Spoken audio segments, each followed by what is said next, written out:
Oh hey guys and gals, so today we're going to a very special and a very unique shop that I'm absolutely in love with, and I can't wait to show you guys everything that it has to offer. So come inside and check it out.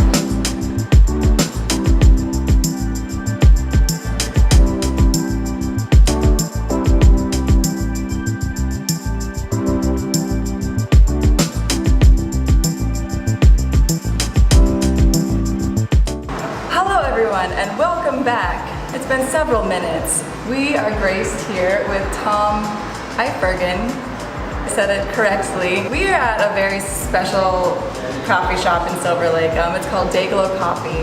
And I'm actually curious, where did you come up with the name Dayglow? We originally called Neon, and then we got in a legal battle with a different company. My barista suggested Dayglow. I didn't really understand why, but I asked, she said that's what British people say. Called Neon. Dayglow? Dayglow lights. I don't know how true that is, but I liked the name. I feel like if the Brits say it, then it's like immediately cool. Maybe that's just my American way of thinking. I feel like a lot of coffee shops compromise between like the aesthetic and then like the quality of coffee, and that's definitely not something you guys do. Totally. You're like extremely well-rounded and everything, and I feel like it's more of like an experience, but then you also have such an eclectic and well-thought-out menu. How did you come about this menu? Thank you. On the first thing, I'll touch that I'm a very visual person, so yeah, I do think about how everything looks. The irony of that is people have written us off as like an Instagrammable cafe without even like a lot of the major press in LA hasn't even been in here. Because they just like see the neon lights and the kitschy, and they think it's like, oh, it's just like another Silver Lake cafe. And it's really funny because I feel like if they just came in and gave it a shot, they would really find a lot of different stuff. Pause. So we're going to be stopping and starting a lot because he's the only one working here as the hard worker that he is. And as any great shop owner would do, they put their customers first. So you're saying that a lot of the press that you were getting were places that haven't even been into the shop. That's just like local press. The coffee industry definitely has recognized what we've done, and the coffee press has been very gracious in promoting us and what we're doing. It's kind of funny how you mentioned like a lot of cafes that are very visually interesting don't really have substance behind it. It's such a common trend that people assume that we're the same. And it's funny because someone that had come in had mentioned, man, it seems like there's like a coffee shop on every corner. And I was like, but it's not just like a coffee shop like on a corner. Like it's so much more than that. I definitely have been telling everyone about this place. Thank you. Here in front of me is coffee. Yeah. Doesn't look like your normal coffee. Why is that? So that drink uses coffee that's distilled, so it's clear. Distillation essentially strips that makes all the solids from the solution and then re-evaporates into a liquid. The purpose of that was to use coffee in a way to emulate a spirit. In this sense, we're trying to emulate gin. We are distilling coffee and infusing it with juniper and Darjeeling tea and some botanicals to kind of get that pininess, that like kind of bitter florals that a gin has. So that beverage uses that distillate, and then we top it off with some Indian tonic, some fresh thyme, and some sweet limes. Some sweet limes. All right, I've been waiting to try this. It's still fizzing. It still looks great. All right, let's try this clear coffee. That's really refreshing. Now, I've never had a gin and tonic, so I have nothing to compare it to. But I think it's a good thing that there isn't gin in here because I can definitely down this after like, if I like went on like a run or something, or like a really like hot summer's day. Cool. Yeah. It's definitely the most adventurous of the signature drinks. Yeah, nowhere in LA has something like that. Which brings me to my next question actually. How did you come up with this menu, like your menus, because it's a very unique menu. I mean, you still have like if someone wants to come in and get like a typical coffee, but...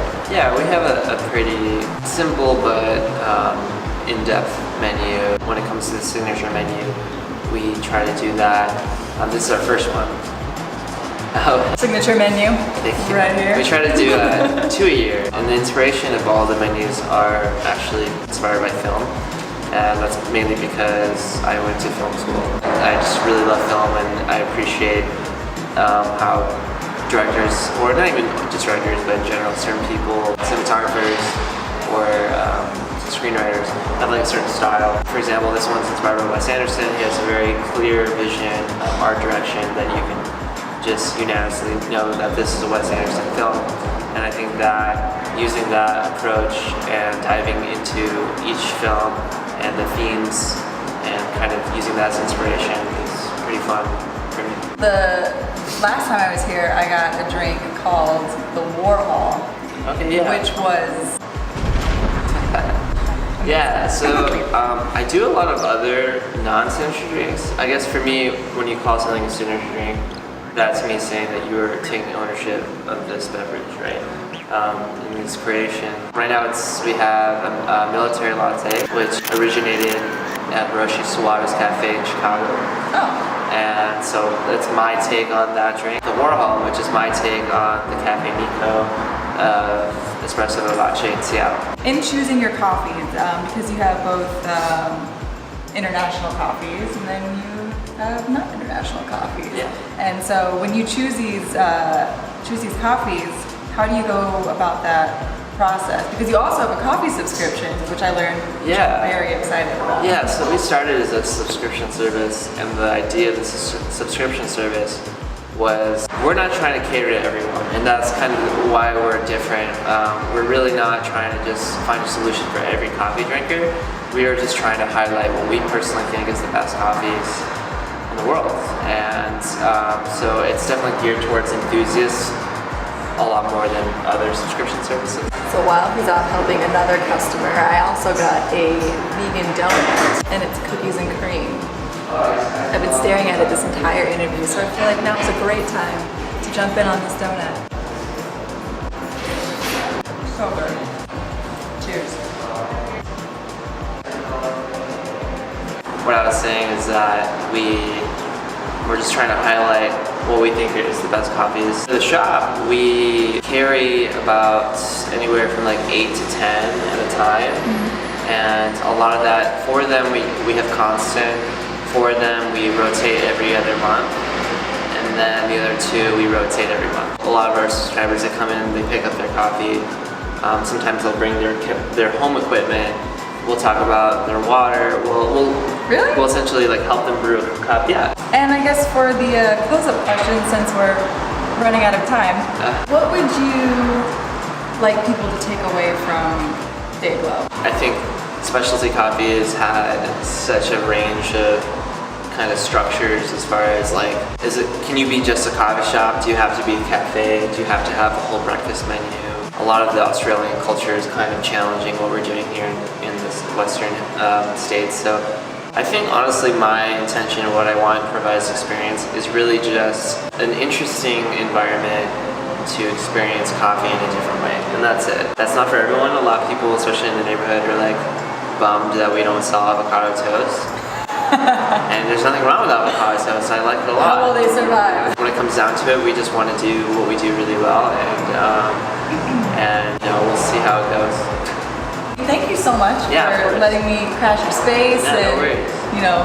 You doing the double work. Do you do high fives? Are you high fiver? Sure. Yes.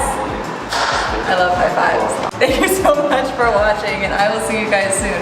Bye.